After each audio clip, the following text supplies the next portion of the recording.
So that was named as diosgenin, and that is the closest conversion or the closest molecule that could have been converted to cortisone. So Japanese already had it. Now, meanwhile, in US, there was a chemist whose name was Russell Marker at the Penn State. And he studied this, and he wanted to find out what exactly could be done. And he finally realized that the something closest to diosgenin was in Mexican yam. By the way, Mexican yam has nothing to do with the sweet potatoes that we eat at Thanksgiving. And in the tuber of the Mexican yam, there was a molecule called diosgenin, the same one that they had in Japan. So finally, he was able to figure out that he can come up with the synthetic cortisone from this product in a short version. So what he does, he quits his job at Penn State, moves to Mexico City, and hires a bunch of people, started the steroid production, and in less than 2 months, he has the world accumulation, huge amounts, supplies of steroids. And he started this company known as Syntax, which I remember 20 years ago when I was a resident, we still had Syntax stuff. So basically, he made the triamcinolone and fluocinolone. That company was around recently. And then also did the hormones, the oral contraceptives. That's how it started. The problem with that was it was before the days of NAFTA. Mexicans got mad, and they nationalized the whole industry, and they kicked him out. So meanwhile, Truman's efforts was all fruitless back in US. So he comes back to US, and he starts the production. And right now, basically, the short story is that we have the steroids, and with his technique, and the drugs are still coming from Mexico. So that's the end of the story. Now we can go and look at how the corticosteroids work, right? How do the topical corticosteroids work? Well, in order for them to work, first they have to go through the stratum corneum. Stratum corneum is a formidable, impassable barrier. It's just not enough that the patient puts the cream on the skin. It has to penetrate. Hopefully, that depends on good vehicles, which we will discuss later. But once it penetrates, they basically go to the cytoplasm and bind to the glucocorticoid receptor. And once that receptor is activated, then they go to the nucleus and bind to the DNA and affects the gene expression and exerts its anti-inflammatory effect by mostly inhibiting one of the inflammatory pathways by NF-kappa beta, which inhibits the release of the pro-inflammatory cytokines. So that's how they work. Now that we know how they work, how do we decide the potency and the classification of the strength of the steroids? So there are 7 classes. The weakest one is 7. The strongest one is 1. And then in UK, they have a different way of classification. They have 4 classes. It's more clustered, and they have just very potent, moderate, mild. So that's the potency classification that most of us are familiar with. The part that we're not familiar with is the allergenicity class of the topical corticosteroids. So there are 5 different classes, A, B, C, D1, and D2. And actually, topical corticosteroids can cause contact allergy. And I'm not even discussing the vehicle or the excipients in the vehicle, but the molecule itself. That we're going to discuss that in depth a little bit later. Now that we know the potency classification, what determines the potency? There are many different factors. First of all, where you apply it, how many times you apply it, the concentration, how tightly it binds to glucocorticoid receptor, how long does it stay bound, and how fast does the receptor releases the molecule. The skin is different everywhere, right? The palmar plantar skin is thicker versus the skin on the face versus the genital area versus the eyelids versus the under the arms. So the thickness of the skin has something to do with the penetration, the absorption, and all different factors. But there is inert influence of the chemistry. The chemistry, when it comes to organic chemistry that we learned in college, actually matters when it comes to the topical steroids or any steroid for that matter. So there are different aspects of that chemistry that affects the potency of the topical corticosteroid. The halogenation is one of them. Double bond at C1, C2. esterification of C17 as well as C21, hydroxylation of different carbons. But one perception that we have in medical community that halogenation is bad. If the topical steroid is halogenated, it's ultra potency. Oh my God, let's not put it on the face, or let's not use it for more than 2 weeks. It's going to cause a lot of problems. So as I mentioned, that is a perception because it's not the halogenation that matters. It's actually the local, where the halogen is.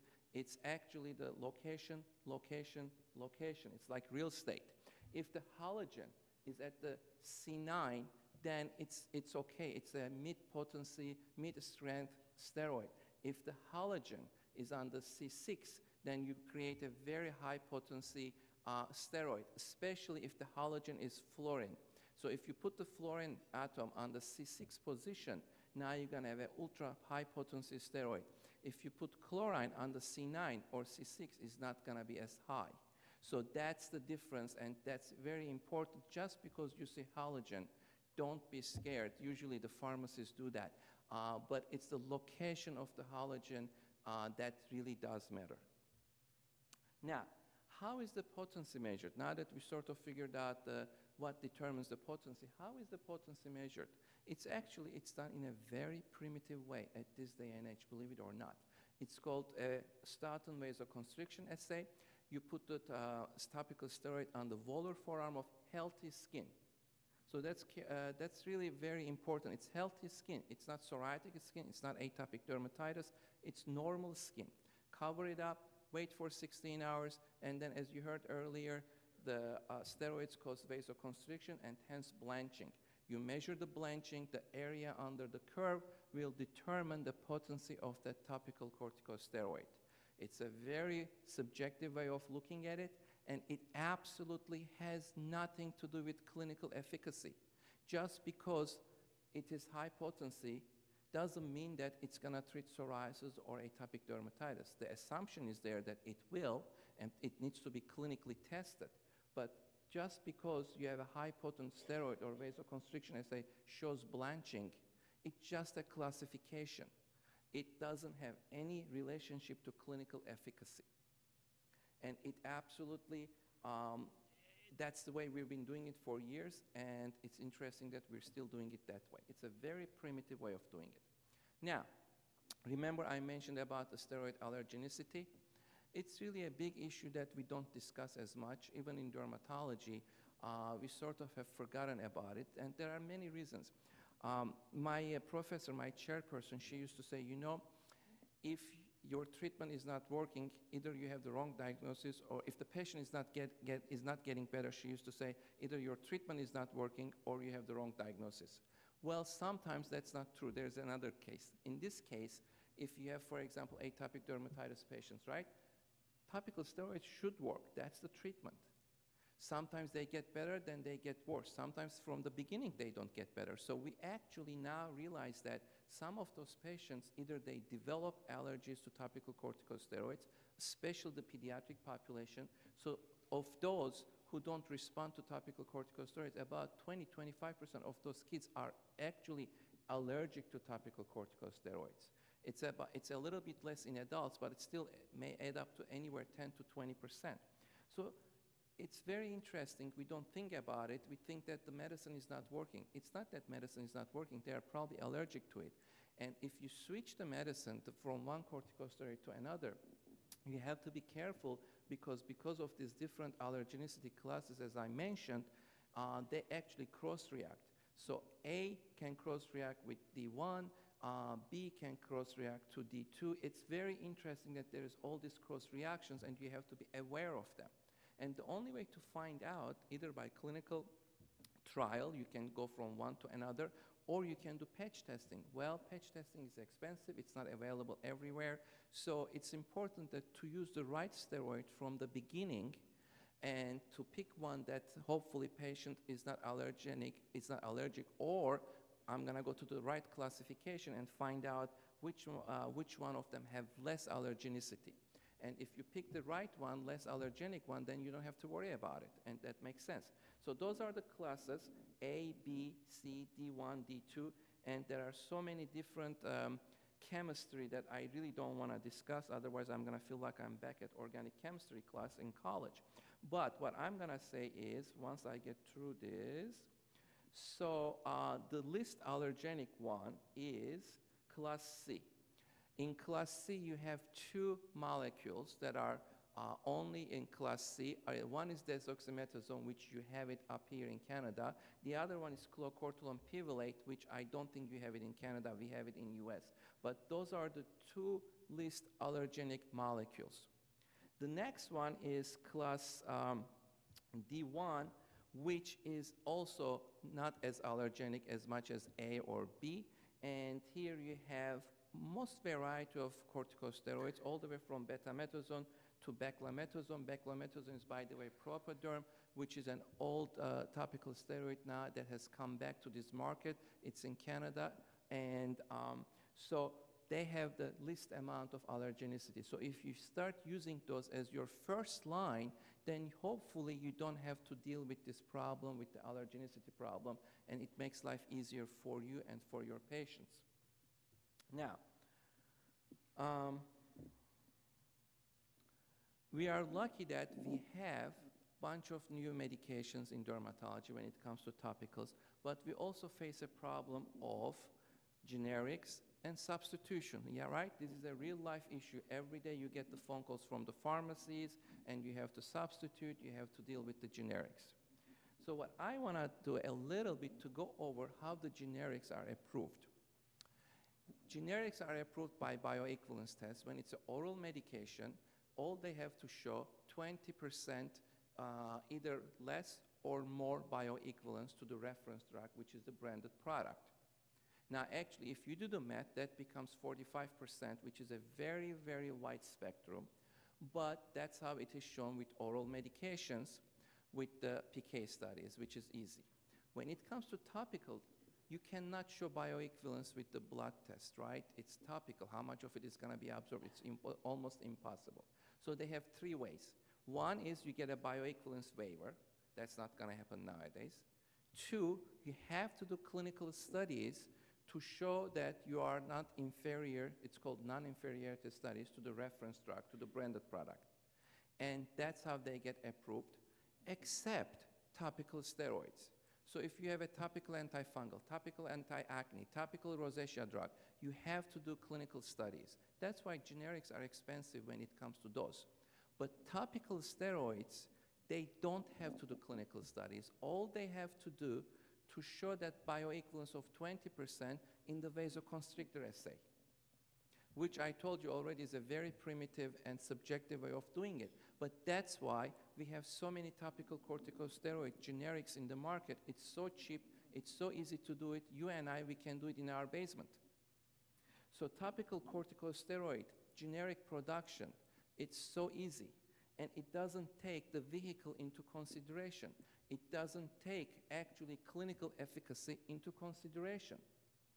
And remember, with that spectrum of 45%, you don't know what you're getting.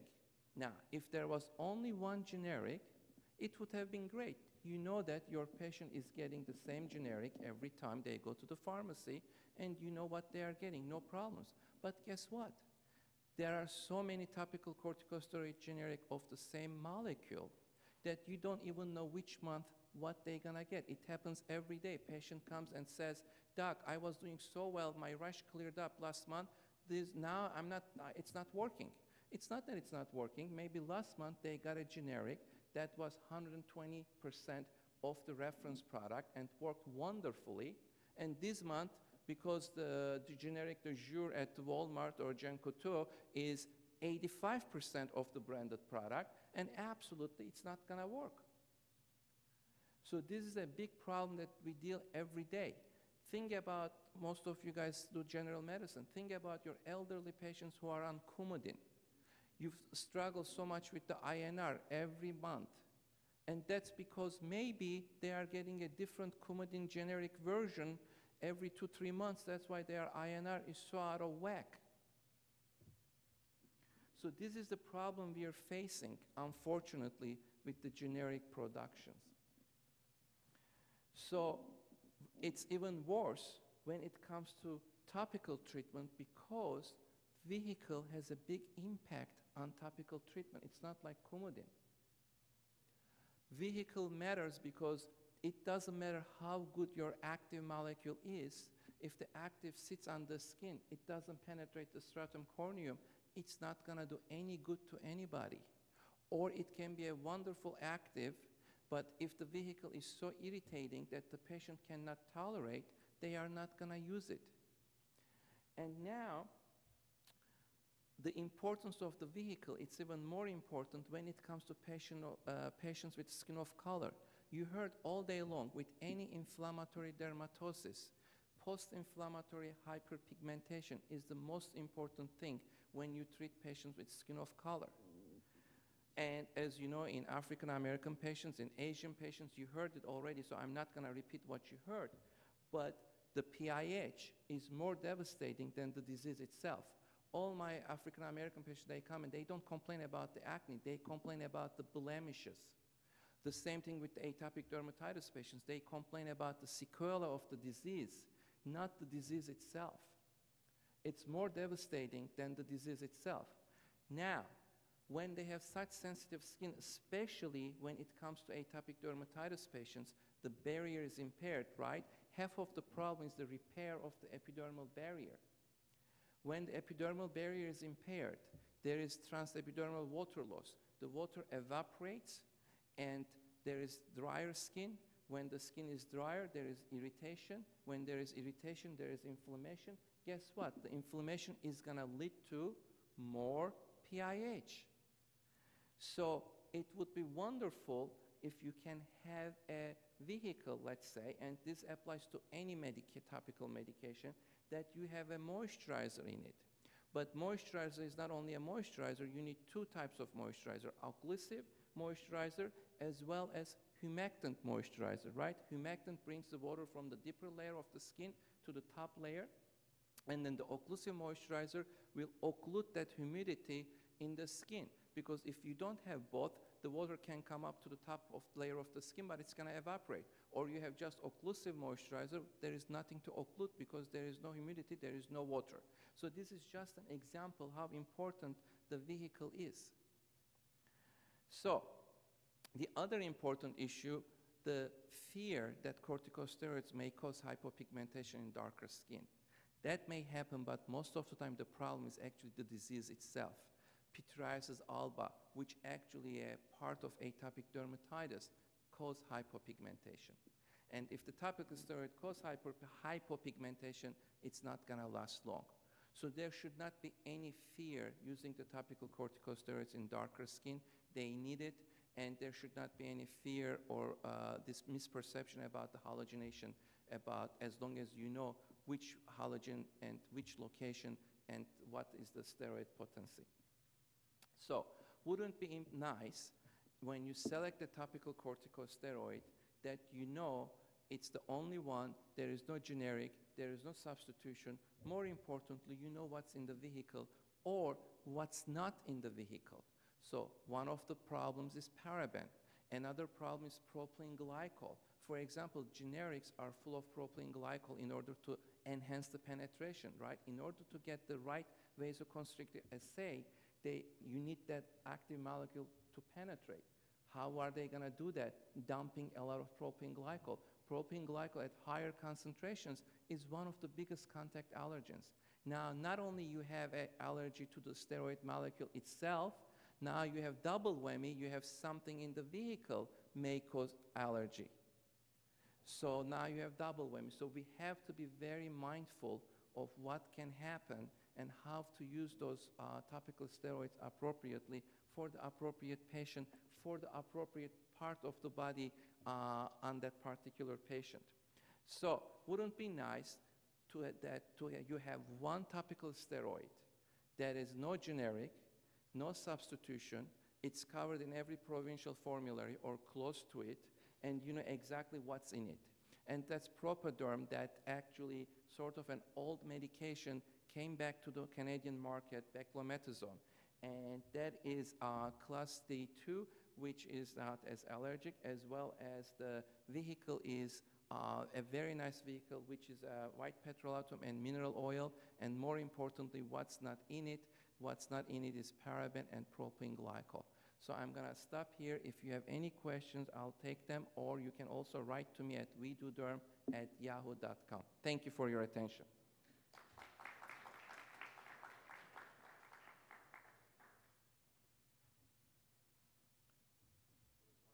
Thank you. Well explained. Thank you. So I'd like to bring back Dr. Heather Woolery-Lloyd, who, as I have often had in the past, has the highly coveted last spot on the Saturday afternoon on the agenda. So we're moving along with time, and if you'd please come up and share your thoughts on the role of dapsone in treating acne and skin of color and your clinical perspective, that would be great. Thank you. Thanks.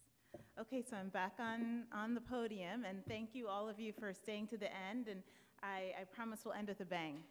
So today, this afternoon, I'll talk about the role of topical dapsone in acne and in skin of color. And this talk has received financial support from Valiant Pharma in the form of an educational grant. And I have presented this before, my personal disclosures, and the mitigating potential bias. Everyone loves that word, mitigating. The content has been reviewed by a physician steering committee in the Canadian College of Family Medicine, so that we have a balanced approach. So when we talk about acne, we're going to talk about first the major classes of acne. So for years, and probably one of the first things we used were retinoids, which prevent hyperkeratinization of the follicle. And then we use antibiotics, and they work against P. acnes, which is a bacteria that's involved and implicated in acne. And then, of course, benzoyl peroxide is something that's been available for years. Also works on hyperkeratinization, and it kills P. acnes. And then today, what we're going to focus on is inflammation in acne. Really, inflammation plays a much larger role in acne than we realize, and that's what we're going to focus on today. And topical dapsone is a new class of drugs, anti-inflammatories, and it's exciting because in dermatology, we don't get new drugs that often. We often get new formulations, new vehicles, new ways of the same medications combined together, but this is actually a new topical medication. So what is dapsone? Well, it's a sulfone, and sulfones have both anti-inflammatory and antimicrobial properties, but in the case of acne, we're not using it for the antimicrobial properties. It actually doesn't have any activity against P. acnes. We're using it primarily as an anti-inflammatory. So topical dapsone, also known as Axone, is a new class of topical acne treatment. And really, it was the first approved entity in over a decade. So it's something that's new, very exciting to me as a dermatologist. And you might think, well, how does it work? It's not working how you might think of dapsone as being an antibiotic, and it's not working that way in acne. It's working as an anti-inflammatory. So it's a sulfone. It's not a sulfa. And if you get a call, pharmacists always get bashed. My husband's a pharmacist and my dad's a pharmacist. If you get a call that this patient's allergic to sulfa, you can't prescribe this medication, there's actually no relation. It's a sulfone, a completely different chemical compound, so you don't have to worry in patients who are allergic to sulfa. And sulfones are a variety of compounds that contain the sulfonyl group with its sulfur atom having two bonds with a carbon, you can see in the picture. So the mechanism of action of topical dapsone in acne is not clearly known, but we do think it is anti-inflammatory. And we know that in vitro studies that dapsone suppresses neutrophil recruitment, it inhibits neutrophil chemotaxis, and it inhibits the release of lysosomal enzymes. We also know that it inhibits oxidation. And interestingly, studies done over 30 years ago showed that oxidized lipids were comedogenic. So the normal lipids that we have on our skin, when they become oxidized, they're more comedogenic. So if anything that's an antioxidant is helpful in acne. So although it has antimicrobial activity, it doesn't work that way in acne. Keep that in mind. So in skin of color, we've talked a little bit about acne and skin of color today. We've had some great talks on that. And the prevalence is similar to that seen in white patients when you look at black patients and other skin of color groups. Very common in adult women, and my practice is mainly adult women, so I see a lot of acne, and it's a common cause of hyperpigmentation. Now, the first slide I said showed 27 to 29%, but actually a more recent study, which is a very interesting study of over 3,000 participants, almost 3,000 participants from 4 different cities, took pictures of the left side of the face, and then physicians graded these women for the presence of acne and hyperpigmentation.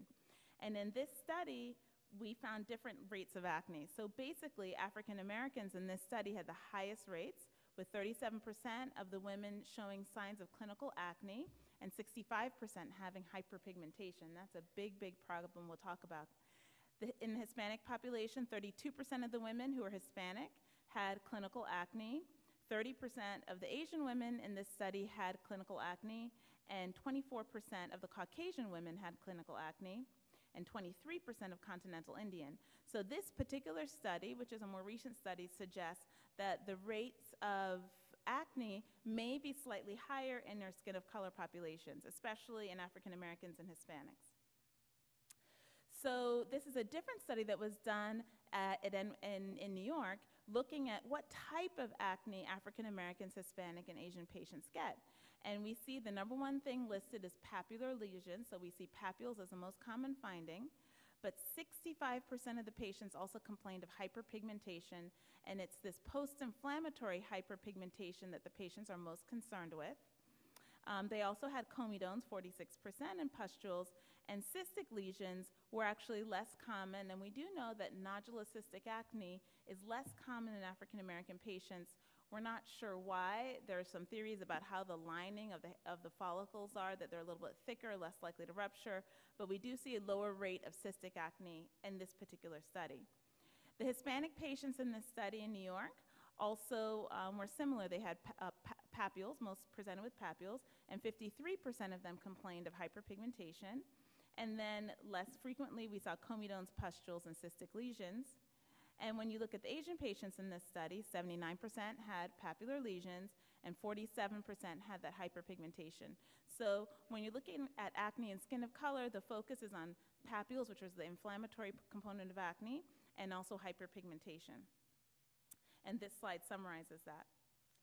So what about this brown spot, the acne hyperpigmented macule, what the patients call the blemish? Sometimes they'll call it acne scars. It's not really a scar. Eventually they do go away, but this is really what patients are most concerned about. And we see this by far most frequently in people of African descent. Well, a study was done by Rebut Halder many years ago that biopsied the comedones, so the non-inflammatory. Traditionally, we think of comedones as non-inflammatory. And he was trying to figure out, why do we see so much hyperpigmentation in patients of African descent? Let's look at their comedonal lesions, which theoretically are non-inflammatory. And this study found that there was a significant inflammation in the comedone, lots of inflammation in the comedone. So someone could present with whiteheads and blackheads, and that would be considered a non-inflammatory case, and yet they had hyperpigmentation. And we were able to explain this by saying, maybe these patients have more inflammation than we thought. So the traditional view of acne, at least when I trained 15 years ago, was you had normal appearing skin, then you had a microcomedone, that progressed to a comedone, which progressed to a pustule, a cyst, and then it resolved. And every acne lesion theoretically went through those stages in that order. And that was promoted by changes in androgens, so women obviously with hormonal acne or teenagers, increased sebum production. We have abnormal keratinocyte proliferation within the follicles that causes that clogged follicle, and P. acnes proliferation. But the traditional view was you had the microcomedone, a comedone, papules and pustules, inflammatory lesions, and then a scar. But now this has completely changed. Why? Because we have so much more research to support that there's inflammation through this whole process. So that study that I presented a few slides ago showing that there was inflammation in the comedone actually was really groundbreaking at the time, but we didn't know it, because now in recent years, in the last 5 years, there have been multiple studies that show that there's inflammation preceding the comedone in normal appearing skin, inflammation in the comedone, inflammation in the cysts, and inflammation in the scars. And this is a very busy slide, so I'll go through it so it's a little more clear, but we basically know that there's subclinical inflammation through all of these phases of acne, and that nomenclature of inflammatory acne and non-inflammatory acne is now a little bit ambiguous because all acne has inflammation, whether it's a comedone or whether it's a cyst, there's inflammation there. So one study, the second bullet, talks about inflammatory lesions arising directly from normal appearing skin. And I love this study because it was done by a medical student who took serial pictures of acne patients and with a very well-powered camera, and found that, yes, cysts sometimes come from comedones, but many times cysts arose from completely normal appearing skin. And all of us in the room, any of you who have had acne, knows that you can get a cyst out of the blue and you didn't see a comedone there before. And I always say sometimes the science has to catch up with common sense. And, because now we do know that absolutely you can get a cyst that comes out of the blue and it does not have to be preceded by a comedone. Then another study looked at the inflammatory factors and found that clinically normal pilosebaceous follicles had inflammation. There was inflammation there in uninvolved skin of acne patients. So you have an acne patient, you biopsy completely normal skin, and you see inflammation there. And if you do the same thing in a patient without acne, there's no inflammation. And of course, we know that genes are upregulated, the inflammatory genes are upregulated in acne lesions. So basically, there's a lot of research to support that inflammation is throughout the whole process. So let's talk about topical dapsone, which is the treatment that is used as an anti-inflammatory in acne. So first we'll talk about vehicle. We just heard about how important the vehicle is, and this has a unique vehicle. It's the Advanced Solvent Microparticulate Delivery System, and basically it allows the dapsone to penetrate the skin. So as we just talked about earlier, you could have the best drug in the world, but if it doesn't get through the stratum corneum, it's not going to work. So this particular vehicle allowed the dapsone to get through the skin, and in vitro data suggests that the dapsone is delivered to the pilosebaceous unit. So there were two very large clinical trials.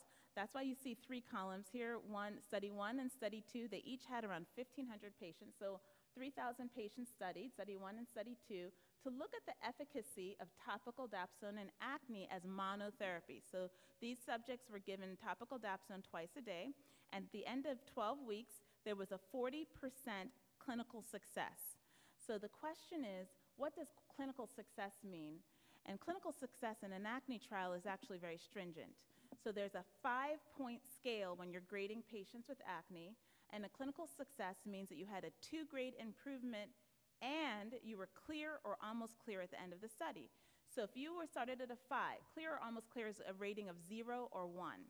So if you started at a 5, the worst possible case of acne, and you ended at 12 weeks at a 2, you would be considered a treatment failure because you weren't clear or almost clear at the end of the study. So when you look at these numbers, you have to understand it was very stringent criteria, and there was a 40% clinical success rate at the end of 12 weeks. What about the difference between inflammatory lesions and not surprisingly, we see that there was significant improvement in the inflammatory lesions, more so than the non-inflammatory lesions here, and the total lesions, of course, went down. But the key here to take-home message is the inflammatory lesions were reduced by 48% at the end of 12 weeks. Now, the other issue we have with acne treatments is side effects. Most of our acne treatments are pretty irritating. I treat a lot of adult women who have acne, but they have dry, sensitive skin. So I have to be really careful with what I give them because they get worse, they stop using it, and they get frustrated with their acne. And adult women are already frustrated enough that they have acne, so you don't want to make them more upset.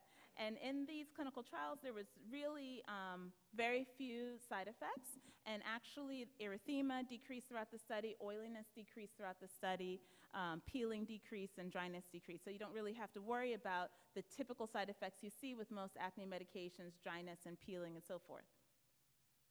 Now, I've been talking a lot about women, and that's because my practice is primarily adult women, but also because this particular topical drug works particularly well in women, and it's not clear why. So in the study, the women who are in pink, the girls are pink, the boys are blue, you can see with the topical dapsone, there was a higher rate of clearance, 48%, in the female patients compared to 34% in the males.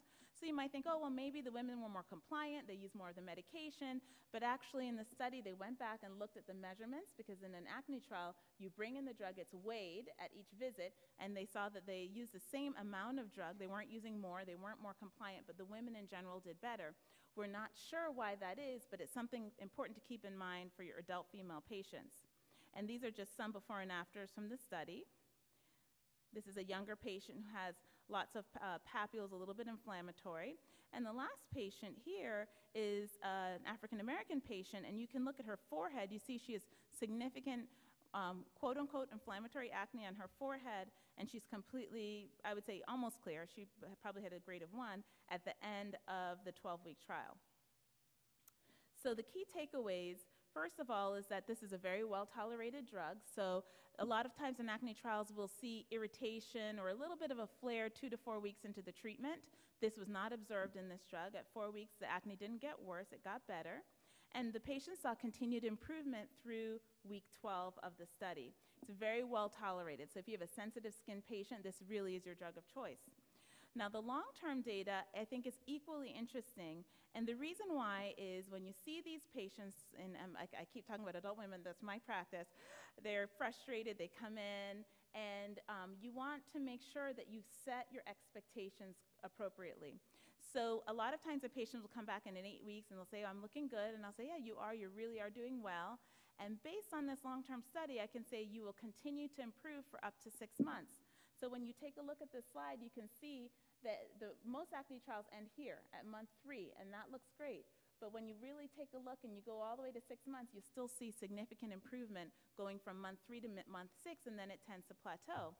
So that's another little piece of information you can tell your patient. You look good now, but you're going to look even better in a few months because your acne will continue to be reduced. So there was a study done by Dr. Andrew Alexis. It was just presented at the Winter Clinical Conference in Dermatology, looking specifically at topical dapsone and skin of color, and the findings are very interesting. So it was 67 subjects, multi-center, open-label, 12-week trial, and it was women with Fitzpatrick skin types 4 through 6. 75% of the subjects were Black, and at baseline they had 50 lesions, either inflammatory or non-inflammatory. So that's a lot of acne, 50 bumps on their face. And when you look, we'll look at the week 12 data because that's the most important one. And the blue is the total lesions, but we're going to focus on that red column, which is the inflammatory lesions. So when you look at the red column, the inflammatory lesions, it's pretty dramatic, a 65% reduction in inflammatory lesions at the end of 12 weeks in the skin of color population. So this was even greater than was seen in the regular clinical trial that was done in all skin types. So it works particularly well in skin of color, and then there was a 41% reduction in non-inflammatory lesions. So it works in both, but it works particularly well in inflammatory lesions. Now, this was the global assessment by the investigator, and that also showed an improvement, or improved by 39% at the end of 12 weeks. And then when you look at the study, the subjects, so that's your most important thing, what the patients think, and also their grading of their acne improved by 52% at the end of 12 weeks. So we know that this is a very effective medication in skin of color. We've talked a lot today about how skin of color is different. I can definitely say with confidence, topical dapsone is effective and well tolerated, and based on this study, very effective in skin of color. So now I'll change gears a little bit and talk about the unique presentations of acne and skin of color. And we'll talk a little bit about the hyperpigmentation because that's really what patients are most concerned with. So they have these pimples, but those brown spots that you see on her face will last on average 4 months. So they have a breakout during their period, and then 4 months later, they still have a residual brown spot from that breakout 4 months previously. So when you're treating acne, you want to treat the acne and skin of color, but you also want to treat the hyperpigmentation. This is very important. So I do use hydroquinone. I typically use it short term. It's a quick fix, and I do the compounded preparations that were talked about earlier. Usually I use hydroquinone 8% combined with tretinoin 0.025%, and as my steroid I use dexamethasone 0.1%. But I'll give them one tube. I usually don't give refills on that because I try to monitor that very carefully. And then I'll try to maintain patients on hydroquinone-free skin brighteners. And there's a huge push in general in dermatology to find alternatives to hydroquinone, because hydroquinone is a machine gun. It works really well, but we need alternatives. And now there are a few alternatives on the market, so I try to switch patients over when I can. And I emphasize the importance of sunscreen. So every patient who comes in, I say, do you wear sunscreen every day? I practice in Miami, the sunniest place, on this continent, I feel like. And most patients say no. And a study done over 20 years ago showed that 1,500 African Americans were surveyed, and only 9% were very likely to wear sunscreen. So you think, oh, 20 years later, this must have changed. Now there's so much more education on sunscreen, but that's not the case. The two most recent studies show a rate of sunscreen use of 9 to 26%. So sunscreen is still not widely used, and it's especially important in your acne patients because they're developing hyperpigmentation. Even if you didn't give them hydroquinone, even if you didn't give them something to treat their hyperpigmentation, if you just gave them treatment for their acne and sunscreen, those brown spots would get better, and you'd prevent new brown spots from coming out. So it's very important to emphasize sunscreen in your patients. Also, we talked a lot about the use of oils. So people with darker ethnicities are more likely to use oils and pomades on the face, on the scalp, and that can sometimes contribute to acne. So keep that in mind, and if you think that your patient may have a pomade acne, you might want them to switch to a silicone-based product. Now, this is a very interesting slide. The demand for bleaching creams has caused this increase in illegal cortisone-containing bleaching creams that can be found at the local beauty supply store. So in Miami, you can go to the beauty supply store and buy something that looks like a fade cream. It's on the shelves, with all the other fade creams that have 2% hydroquinone, but actually it contains clobetasol, which is a class 1 steroid. It's called Lemonvate, but there are many out there. So when someone like this walks in and she has this monomorphic acne covering her entire face, new onset, I never had this before. I love that statement because I hear that all day. I never had this before. The first question when someone like this comes in, because it's very striking, very monomorphic, it looks all the same, is did you start a new fade cream? And typically she'll say yes, and maybe even show it to me. And just keep that in mind. All of you who practice in big cities, it's readily available, and we have to keep that in mind when we're treating our patients with acne. And it's due to a topical steroid, a class 1 steroid, clobetasol, and we treat with doxycycline. So when you see these patients, consider a steroid-induced acne. And in addition to oral antibiotics, I also use topical dapsone in these patients because it's an anti-inflammatory, and we're trying to calm down the steroid-induced acne. The other thing you want to do is treat aggressively and treat earlier. We've heard a lot about keloids during this talk, and patients will get keloids along their jawline, chest, shoulders, and back. That's very common in my patients. And so we want to be aggressive, and we want to be aggressive with anti-inflammatories. So the key things to remember in skin of color is to avoid irritation. And you want to avoid irritation and use things that don't cause hyperpigmentation, because these patients are at increased risk of hyperpigmentation. And you want to start treatment early with an anti-inflammatory, which brings us back to topical dapsone, because topical dapsone is a new class of drugs, very effective in acne with a very low rate of side effects, and it's something that's well tolerated, so very helpful in the skin of color population. Keep in mind it's better in female patients, so if you have adult women, you have to think about that. Think about using topical dapsone in them. And also remember that we have good results at the end of 12 weeks, but we do have a 52-week study that shows that they continue to improve up to 6 months, and then they plateau there. So something that you can say with confidence with your patient, you will continue to get better when you bring them back for that 3-month visit. Thank you so much for your attention.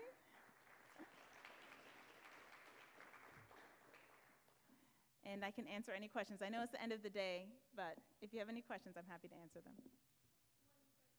Yes. You mentioned that at 6 months their skin can still improve and then they plateau. Do they keep using the dapsone to prevent the acne from coming back, or should they stop the treatment?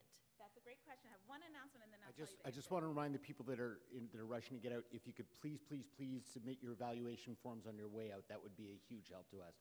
So thank you, and sorry to interrupt. Go ahead. That's That's a fantastic question. So I tell every adult female patient, you have adult acne. It's 50% of women in their 20s, 30% of women in their 30s, 1/4 of women in their 40s have adult acne. I don't know if you'll have acne for 1 year, 5 years, or 10 years. So I'm going to put you on a regimen, and we'll get you better, but you have to stay on that regimen. So in adult females, there's no necessary endpoint.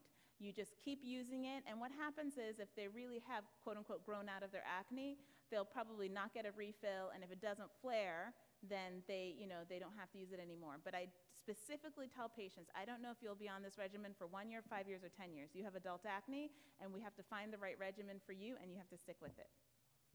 Thank you so much for presenting this. Thank you.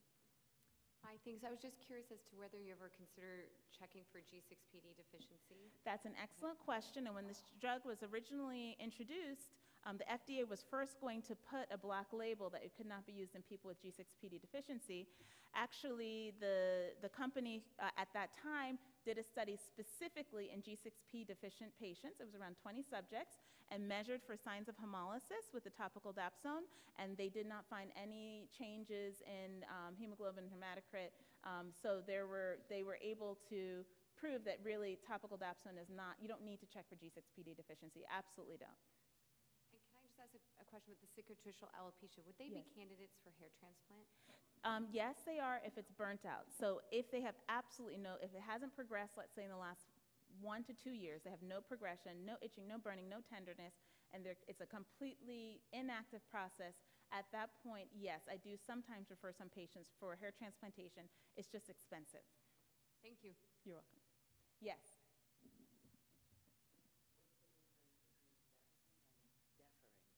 Dapsone and? Differing. Differin? Okay. Differin is adapalene, which is a retinoid, and retinoids work on preventing the hyperkeratinization of the hair follicle, so it stops that clogged pore. This works from a different mechanism and is anti-inflammatory. Oh, okay. Thank you. You're welcome. We're good. Okay. Thank you so much. I have to say, I think it's a real testament to the quality of the speakers today that everybody stuck around till the end. This has been a really, really great afternoon for me and a great day, I'm sure, for all of you. So.